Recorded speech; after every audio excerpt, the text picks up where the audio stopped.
Welcome to the Sex Science Podcast, where we turn the latest peer-reviewed research on intimacy and sexuality into fun, accessible conversations. Generated by AI and fact-checked by experts, the Sex Science Podcast was created by LaShaw to empower you through knowledge. So, join us as we explore pleasure, relationships, human connection, and everything in between. All right, so we're going to take a deep dive into this research paper you sent my way. Okay. It's called Sanctioning Sex Work, Examining Generational Differences and Attitudinal Correlates in Policy Preferences for Legalization. All right. It's from 2023 by Powers et al., and it looks at how people here in the U.S. view sex work.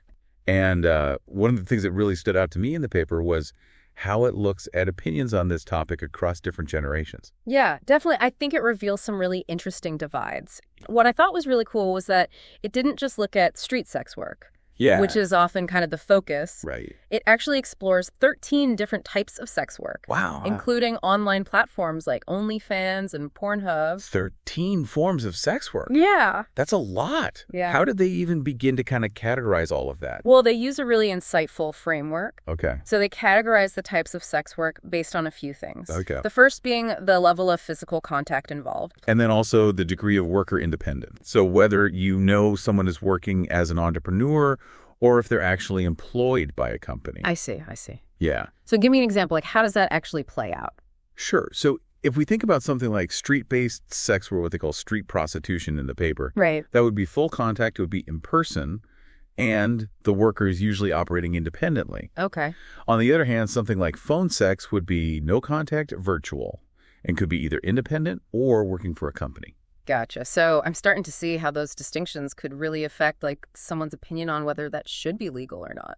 Absolutely. Yeah. And that's one of the things that the researchers found was there was a significant generational gap in opinions on legalization, with Millennials and Gen Z showing a lot more support for legalization across most forms of sex work. Well, older generations were more in favor of criminalization. Yeah, exactly.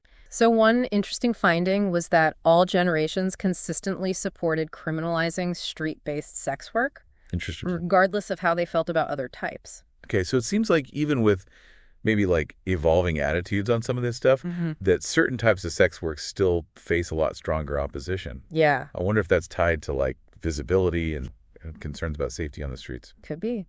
The study also found that overall the level of physical contact involved was a major factor in influencing people's opinions. Across all generations. Across all generations. So does that mean that people were more likely to support legalizing forms of sex work with less or no physical contact? Yeah, exactly. So things like phone sex cam girls, even selling lingerie pictures online, were viewed more favorably than things that require full contact, like street-based sex work or BDSM.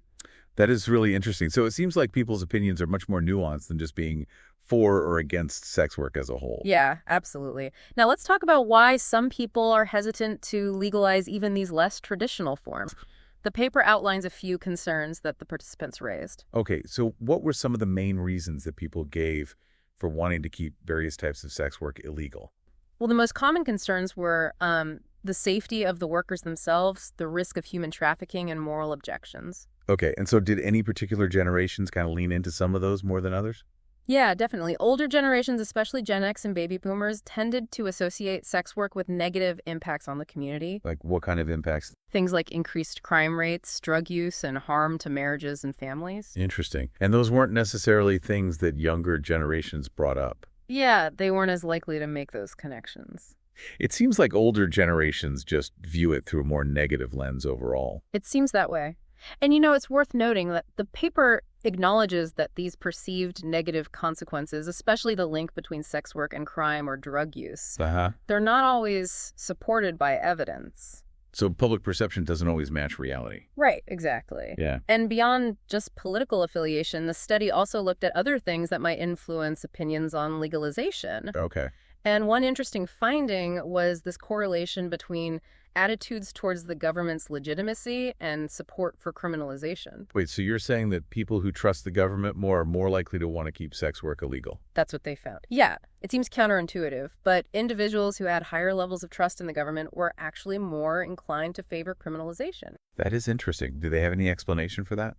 You know, it's an area that needs further research, but one possibility is that people with higher levels of trust in the government might believe that the government is best equipped to handle these complex social issues. Okay. And that criminalization is the best way to go about protecting vulnerable individuals. So it's not about being pro or anti-government. It's more about how people view the role of the government, I guess. Yeah, exactly. Yeah. How they view the government in regulating behavior and addressing social problems. Okay, interesting. And the study also found a connection between views on abortion and opinions on sex work legalization. Yes, that's right. People who supported access to abortion were less likely to support criminalizing sex work. It seems like there's this underlying emphasis on bodily autonomy and individual choice. Yeah. That might connect those two issues. Makes sense. Although I guess the study doesn't definitively prove causation. They're careful to point that out. It's definitely something that warrants further research. Okay, well, this is all really fascinating. We've talked about the generational divides, public perceptions, reasons for resistance to legalization. But one thing that I thought was really interesting was how the paper compared this to other vices. Right. Like gambling and marijuana. Exactly. They looked at whether people's opinions on legalizing those activities predicted their views on sex work. And were there any strong connections?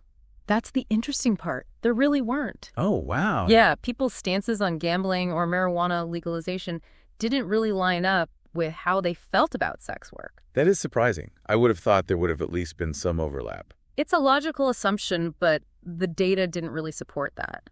So even though society is becoming more accepting of things like gambling and marijuana use sex work, still carries a pretty heavy stigma. It really does. It seems like there are these deeper social and cultural beliefs that are contributing to that stigma that are really worth exploring further. Yeah, this has been a really thought-provoking deep dive. We've uncovered some interesting nuances about how people view sex work. Absolutely. And I think the takeaway here is that it's a much more complex issue than many people realize. Definitely. There are these generational differences, concerns about safety and exploitation, and sometimes even just the data itself contradicts some common perception. I think one of the biggest takeaways for me is that maybe we're too focused on just these two options, like full legalization or staying with criminalization. Yeah. And maybe we need to think about, a wider range of approaches. Well, I think, this has been a really eye-opening deep dive for our listeners. We've really explored, the complexities, the changing social landscape, the need for more research and more open dialogue. Absolutely. Yeah. And I think the most important thing to remember is that this isn't just about abstract ideas. Right. These are real people whose lives are being impacted by, the choices that we make. So thank you for joining us on this really thought-provoking journey. And until next time, keep diving deep. Thank you for listening to the Sex Science Podcast brought to you by LaShaw. We hope that you learned something new about the wonderful world of human intimacy and sexuality, and join us next time as we dive into more fascinating research. And remember, science is for you. Music for this podcast was produced by SOUNDRAW.